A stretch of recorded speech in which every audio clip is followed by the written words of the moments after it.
At the G20 summit in China, the United States makes progress, but no deal on a Syria peace agreement. Bicycles improve girls' school enrollment rates and reduce teen pregnancies in Kenya. And a smartphone case maker launches an add-on tool to ensure Pokeballs go where they're intended. Africa 54 starts right now. Good evening and welcome. I'm Vincent Makori. This is Africa 54. On the sidelines of the G20 summit in China, U.S. President Barack Obama says he had productive talks with Russian President Vladimir Putin over Syria on Monday, but the two sides have yet to reach agreement on a ceasefire deal that would allow more humanitarian aid to the war-ravaged country. President Obama spoke of gaps of trust when he addressed reporters. VOA's Marcus Houghton has more. President Obama said the two countries must continue working toward an agreement that would lead to a cessation of hostilities in Syria. We have had some productive conversations about what a real cessation of hostilities would look like that would allow us, both the United States and Russia, to focus our attention on common enemies like ISIL and Nusra. But given the gaps of trust that exist, that's a tough negotiation. Russia has backed Syrian President Bashar al-Assad in the conflict, but the United States is working with moderate opposition forces fighting Assad. Obama has said the U.S. needs to see some buy-in from the Russians on reducing violence and easing the humanitarian crisis. The faster we can provide some relief to folks on the ground, the better off we're going to be. And that then is a predicate for us to be able to transition into a serious conversation about a political solution to this problem. Obama noted that a previous ceasefire agreement had some temporary impact, but the Assad regime has since resumed bombing with impunity. Obama says he has instructed U.S. Secretary of State John Kerry to keep working with his Russian counterpart toward a ceasefire. The U.S. president said Putin issued the same instruction to his foreign minister, Sergei Lavrov. Marcus Houghton, VOA News, Washington. President Obama also addressed global economics and technologies at the G20 summit. One of the things that we learned through the G20 process is that more than ever our economies are interconnected, and we've got more work to do together to keep the global economy growing. We have to do more to grow wages faster, to shrink inequality faster, to give everybody a shot at opportunity and security in a changing economy. And that should be the way forward for the G20, to make sure that the benefits of trends like globalization and technological progress are shared broadly by more workers and families who still feel like the global economy is not working for them. Well, here's more now on the exciting opening of the G20 summit, where President Obama reached an agreement with Chinese President Xi Jinping on reducing pollution. Obama's other talks focused on U.S. relationships with major allies. Here's VOA's Zlatitsa Zahuk. The Sunday opening of the G20 summit was as spectacular as the opening of the 2008 Beijing Olympic Games. With good reason. The government turned yet again to celebrated film director Zhang Yimou to lend his vision to a major international event in China. The special performance combining music, dance and light effects took place on the water against the natural backdrop of Hangzhou's West Lake. The performers were not exactly miracle workers. There was a solid stage just under the water's surface, but the effect still was awe-inspiring. Chinese President Xi Jinping welcomed participants at the gala dinner Sunday night. Obama used the opportunity to hold individual talks with major world leaders. In a meeting with Turkish President Recep Tayyip Erdogan, he promised U.S. help in tracking the perpetrators of the failed military coup in Turkey, but did not say it will include the extradition of a Turkish cleric Erdogan blames for the coup. The two also discussed Syria. President Erdogan and I also agreed to continue pursuing a peaceful political transition in Syria, which is the only lasting way to end the terrible civil war there. And together we'll keep working to ease the humanitarian suffering, make sure that Syrian civilians can once again live in security, and that we can stabilize the region as a whole. Syria's situation is complicated because of the number of parties involved in the conflict. The United States and Turkey cooperate in fighting Islamic State, and both oppose the government of Bashar al-Assad. But unlike Turkey, the U.S. also supports Kurds fighting the terrorists in Syria. Assad enjoys the support of Russia and Iran. Syrian civilians are caught in the crossfire. At the G20 summit, Kerry worked with his Russian counterpart on a ceasefire deal for Syria.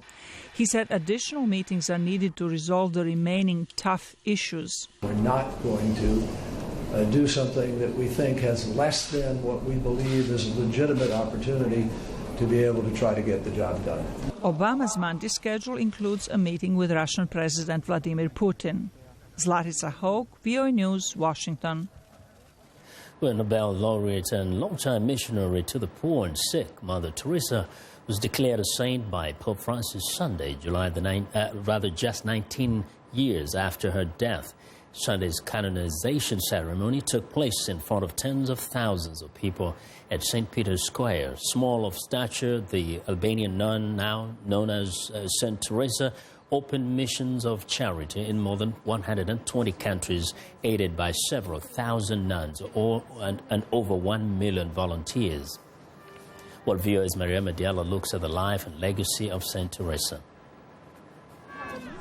In her signature white sari with blue borders, Mother Teresa started the Missionaries of Charity to help the poor on the streets of Calcutta. But soon the religious orders spread throughout the world. We have 3 houses in Washington, D.C. Sister Nishi is one of 4 nuns running the house we visited on Wheeler Street in Southeast Washington. Every day we serve, except on Thursday we don't have. We sisters, they cook, and some volunteers, they come and they serve. Some they cook and they bring. We start to cook 8:30 morning. An hour later, they start to pray just before serving food that volunteers helped put together. In the past 5 years, Houston Robertson, a member of the Peter Claver congregation, has gone from volunteering once a month in this location to once a week. Mostly I cook, help prep the food, and right now you're taking away from my cleanup duties because I mop the floors when we finish also. Robertson says you measure a man or a woman by how they treat others that have no one to speak for them.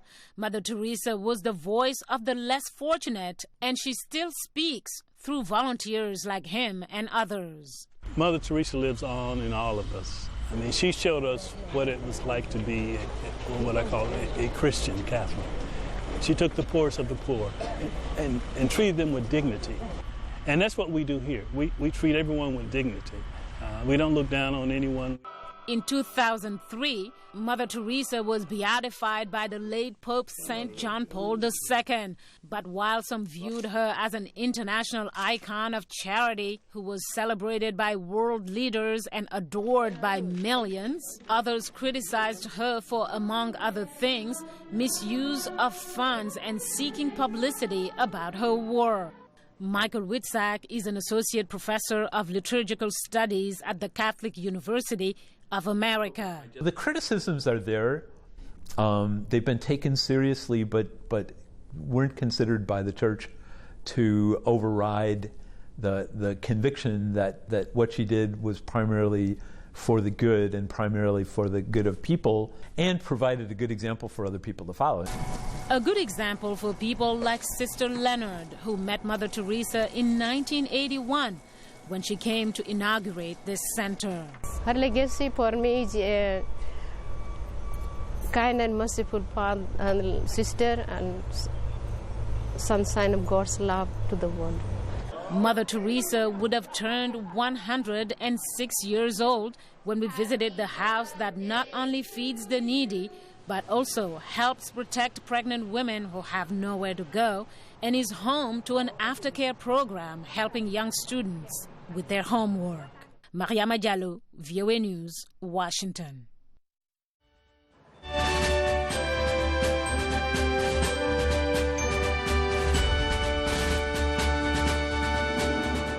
Well, in the race for the White House, intense scrutiny of Republican presidential candidate Donald Trump's immigration proposals and Democratic Hillary Clinton's handling of emails as Secretary of State is back in the spotlight. VOA's Michael Bowman reports.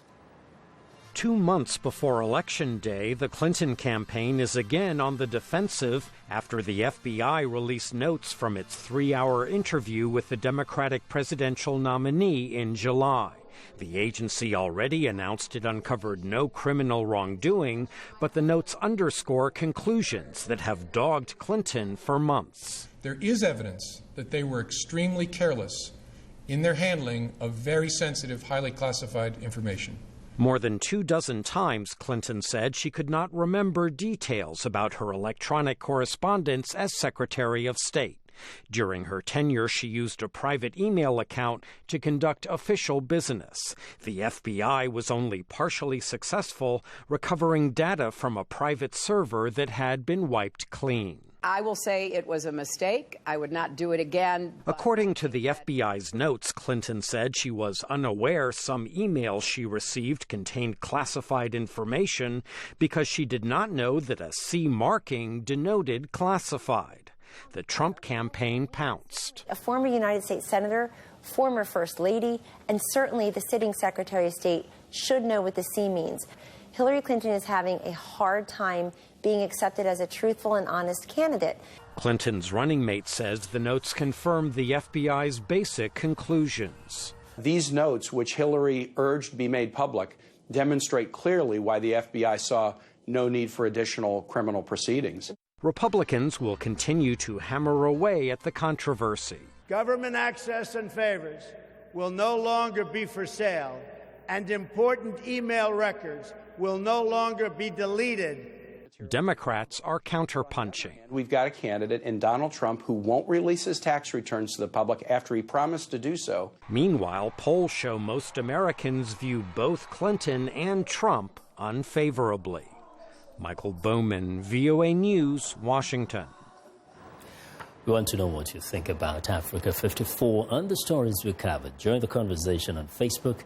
The address is Africa54. And check out our headlines 24/7 on voaafrica.com.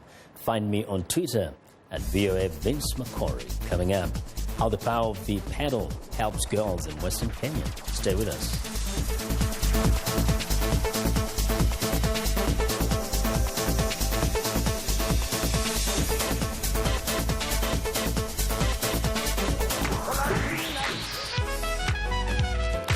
I wanted to present music and a side of American culture that is most important to me, that is a part of who I am. They're going to get some incredible performances. That's one of the things I love, bringing these artists in so you can get to see them do what they do. It's soul music, and that's what music is. It's that which comes from the soul.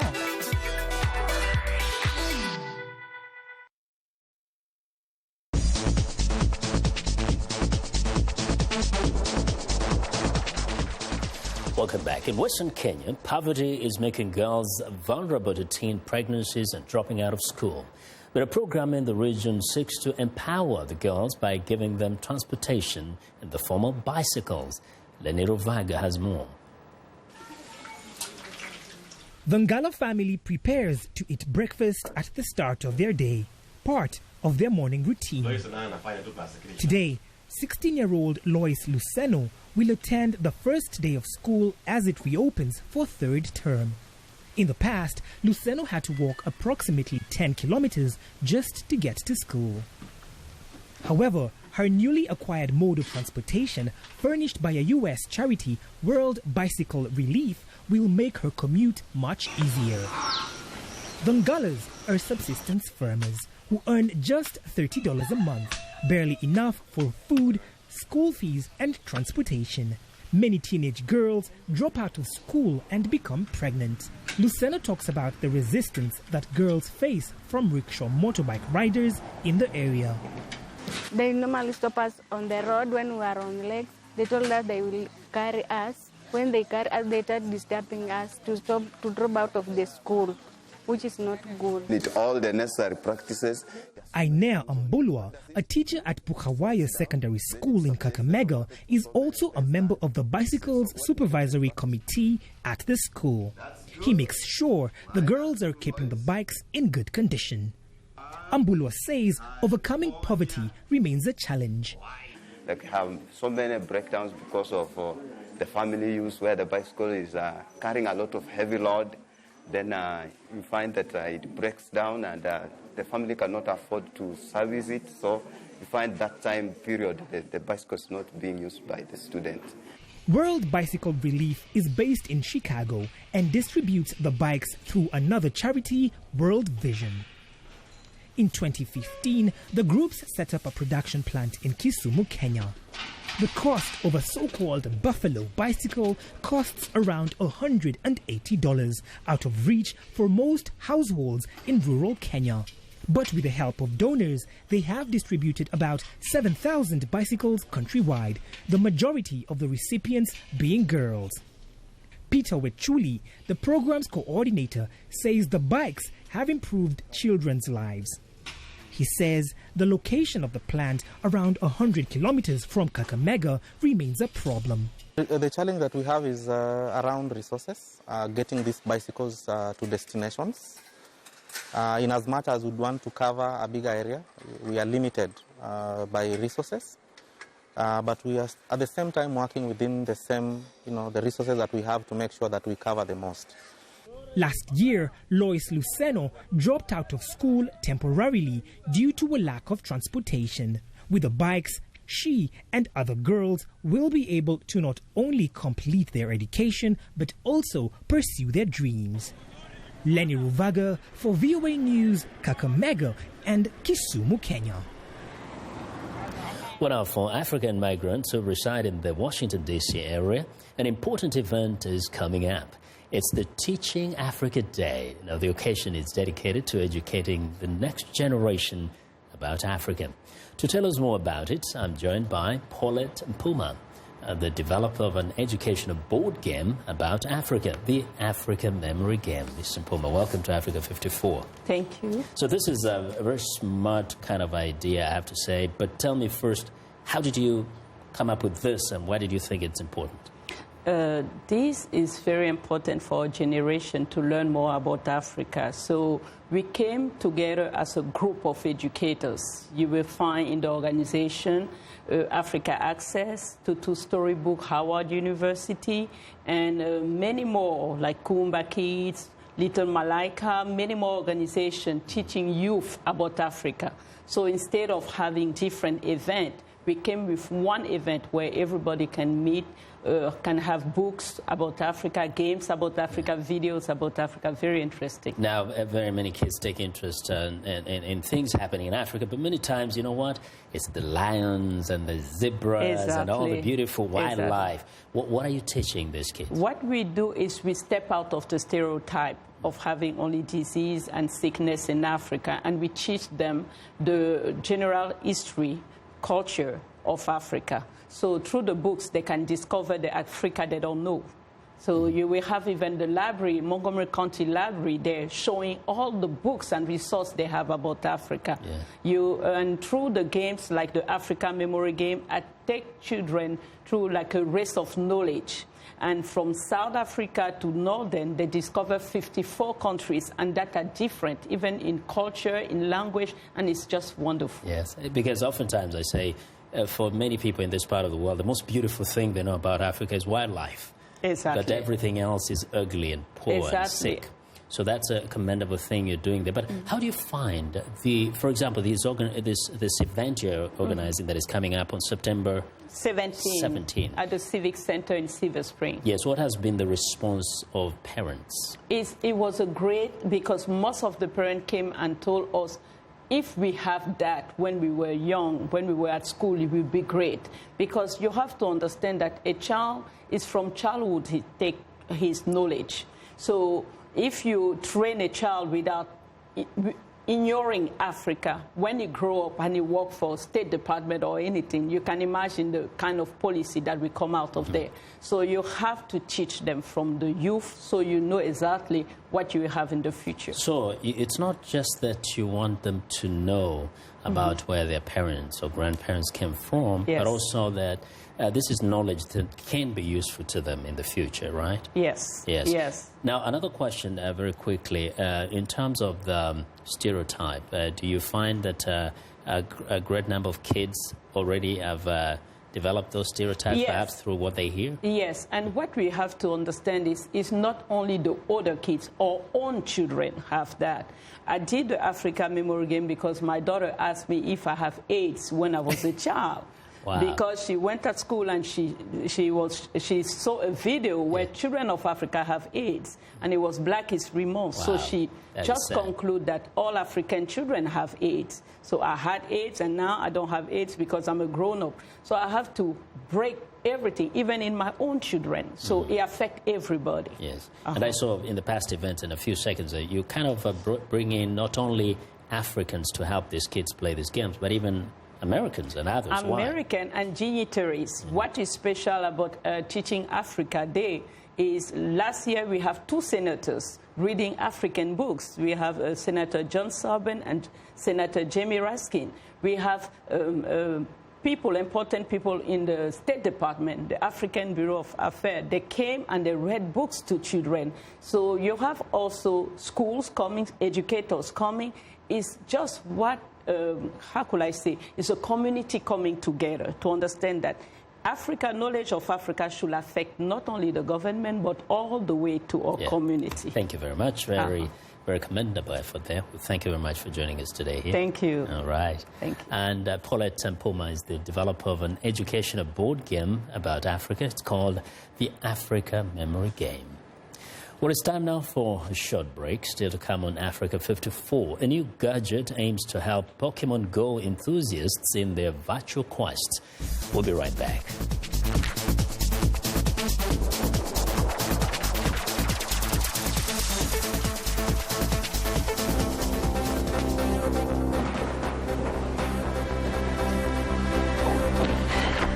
Wir haben 10-mal so viel Direktinvestitionen in der Europäischen Union, als wir in ganz Afrika haben. There are still too many examples of the denial of freedom of expression. National Unity agreed to work in a fresh spirit of cooperation to advance the interests of South Sudanese people, particularly their aspiration for justice.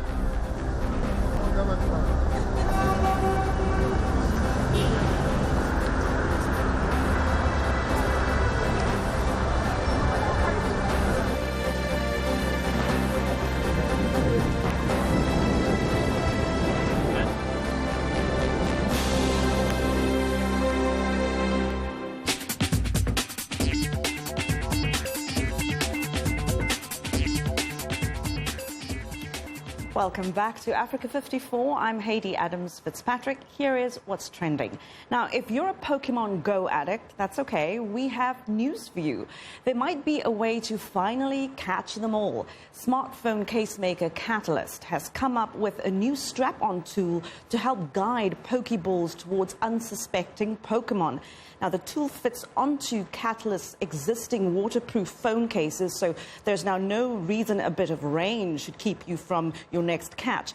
But could using this tool be considered cheating? Catalysts say only that the tool helps gamers catch even more Pokemon, which, of course, can only be a good thing, right? And take a look at these Amazonian creatures feeling right at home in Dubai. Yes, Dubai. This is the newly opened Green Planet, which is designed to give the people of the UAE a taste of the rainforest. Visitors can see tropical creatures from all over the world, including a variety of birds, lizards, even a sloth. But what about all the energy it takes to turn a desert into the tropics, especially with all that precious fresh water? Green Planet says the exhibit is energy efficient and, of course, green. And that is what is trending today. Vincent. Well, thanks a lot, Heidi.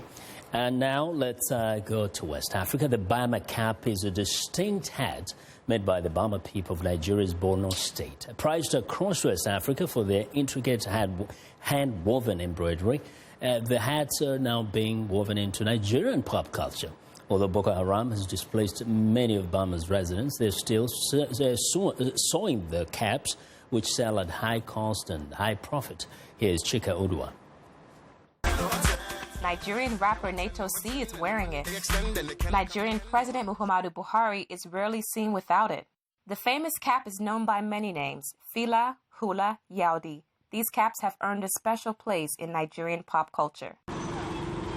And it all starts here in Maiduguri, the Borno state capital in northern Nigeria. These men came to Maiduguri from Bama. They are sewing traditional caps, which originated from Bama hundreds of years ago. Boko Haram nearly wiped out their community. They'll take your wife, they'll take your child, and they'll also force you into joining them. But these men did not join Boko Haram, nor did they stop making caps. I grew up and saw people sewing, and that's how I learned. You will be practicing, and you will make many mistakes, but with time, you will do it right. I've now been an expert at it for 12 years. Each design template is sketched by hand. In Maiduguri, the caps sell starting at about $20.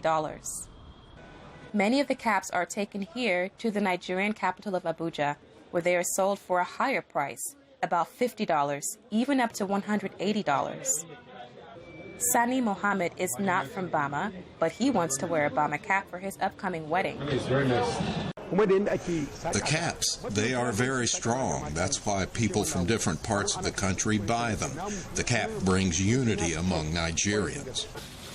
Store owners say the Bama caps sell fast. Wearing a cap brings respect. Between two people, if one wearing a cap and the other's not, there is a difference. Even if you see a small kid with a cap, you will respect him.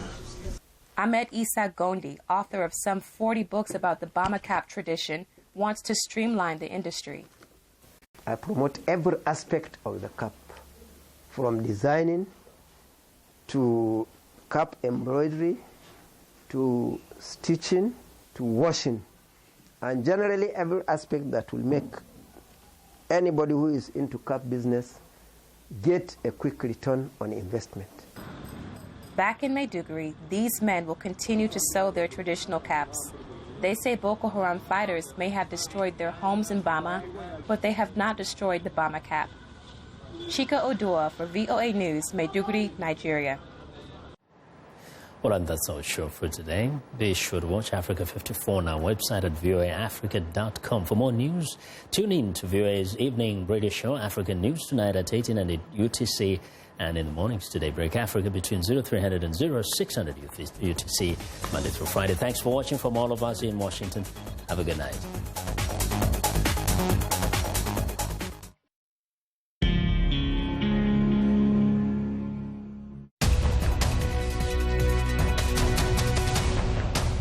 Welcome to the Voice of America's News Words. This word is one you might hear in many different stories.